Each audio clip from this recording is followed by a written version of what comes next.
My name is Stacy Hord. I'm the Vice President of Quality with Golden Living, and today we're going to talk about rehospitalization, a case study, a simplified approach for a QAPI performance improvement plan.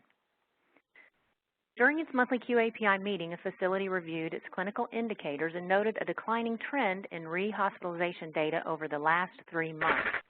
At the end of the QAPI meeting, the team evaluated all of the identified opportunities for improvement and determined that rehospitalization was a priority requiring the attention and focus of a performance improvement plan.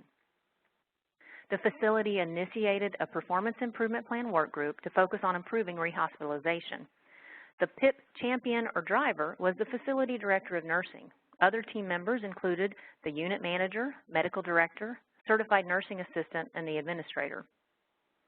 In the very first meeting, the Performance Improvement Plan team identified their objective and they set a SMART goal for the Performance Improvement Plan.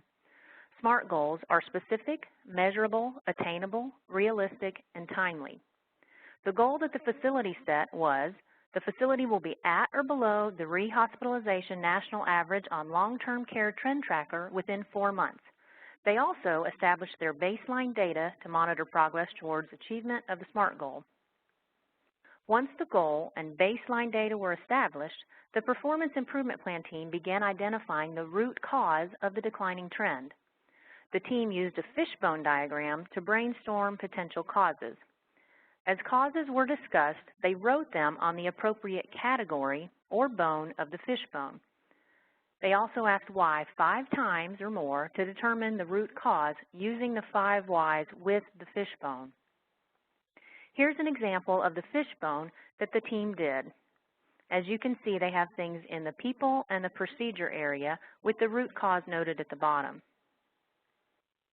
Once brainstorming was complete, they identified the root cause, and the root cause that they identified were twofold. The Stop and Watch Interact tool was not being used by staff because they didn't have it and were not aware of it, and there was no plan in place to ensure that the tool was ordered in the absence of a staff member that usually places the order.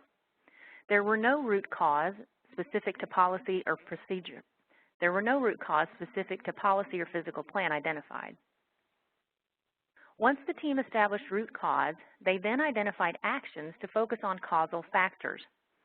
They also assigned staff members to specific actions and followed up on the status of action items during their monthly QAPI meeting. Actions that they used included education of staff regarding Interact Stop and Watch tool, identification of additional staff to order the tool, and monitoring to ensure that the tool was available and that staff understood how to use it. During the QAPI meeting, the team reviewed their rehospitalization rate for the month and compared it to the national average on long-term care trend tracker. They noticed a slight decrease in their rate but still needed to continue working towards the goal. They decided to add additional actions to continue progressing towards the SMART goal. New actions, including educating all staff such as housekeeping and maintenance on the Stop and Watch tool, monitoring understanding from all staff, and then evaluating the current process for preventing rehospitalization, such as rounds, doing the initial assessment, Interact integration, etc., to ensure that it is effective. Here's an example of their QAPI performance improvement plan in a plan, do, study, act fashion. So as you can see in the plan phase, they have their SMART goal, they have root cause, and they have their start date. The do is where they decide what actions they're going to do and they start implementing them.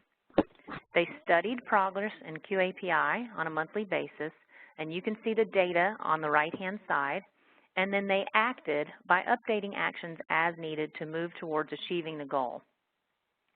Of course, they used Plan, Do, Study, Act, monitored the SMART goal during QAPI to determine if they were making progress or not.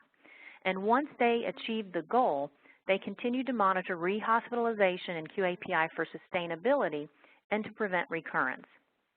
To summarize, the center used a QAPI approach for implementing a performance improvement plan to include identifying opportunities for improvement, doing root cause with the fishbone and 5 whys, setting a SMART goal, and also monitoring progress routinely and systematic in QAPI.